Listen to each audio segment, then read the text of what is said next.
CONTACT-3 was a randomized phase 3 trial that tested the efficacy of, in general, PD-1, PD-L1 re-challenge after progression on prior PD-1, PD-L1 inhibitor. And it had a very interesting and very particular design in that it added to a control arm cabozantinib one drug, atezolizumab. So patient with kidney cancer with clear cell and non-clear cell RCC who experienced progression on prior drug like pembrolizumab, nivolumab, were randomized to cabozantinib plus atezolizumab versus cabozantinib. This is a very important question. It's a question that deals also not just with kidney cancer, but deals also with the solid tumor in general. Can we re-challenge with a different immune checkpoint inhibitor in a very well controlled setting where the only thing in addition to the control arm is the PD-1, PD-L1 inhibitor?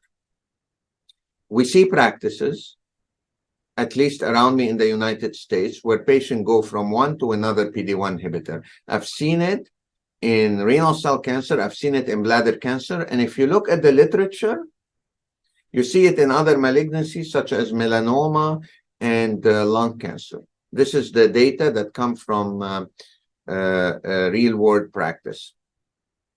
So what we did here, and the finding showed that there is no advantage in terms of progression-free survival, the primary endpoint, response rate, complete responses, or overall survival to switching to another immune checkpoint inhibitor. Even more, the combination had higher, at least numerical, toxicity compared to control arm cabozantinib. The PFS was around 10 to 11 months in both arms.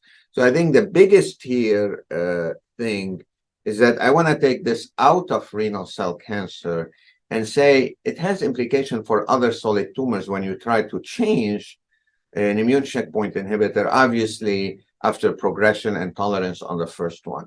This was a group effort led by many folks, including the first author, Dr. Monty Pal, who was my co-chair, as well as several members of the steering committee, Dr. Albiges, Dr. Suarez, Dr. Voss, and others.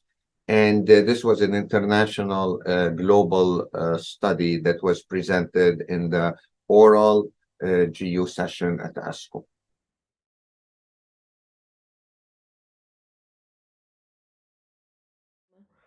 I think we have a practice in renal cell cancer, and I say also in other solid tumors that sometimes we switch to another immune checkpoint inhibitor, and I think we have to be careful outside a clinical trial. The results are really completely no benefit. Now, you may say it's the drug, as atezolizumab.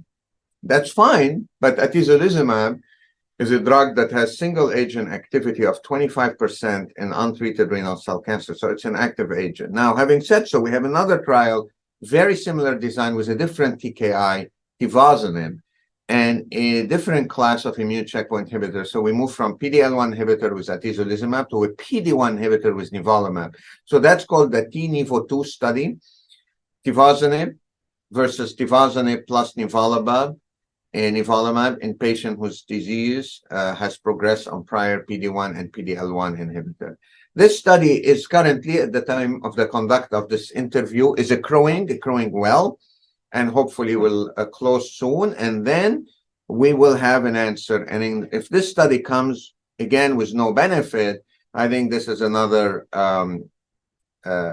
fact that will question the validity of re-challenging with PD-1 and PD-L1 inhibitor after progression. Of course, this is after progression, meaning patients should have tolerated the first drug, should have received enough PD-1, PD-L1 inhibitor, and you know, the immediate therapy was a PD-1, PD-L1 inhibitor. It doesn't answer the question whether patient who had a couple of doses, then got multiple other treatment, you know, and then after a couple of years, you know, restarted, could they restart checkpoint inhibitor? So you have to stick to the eligibility on each study.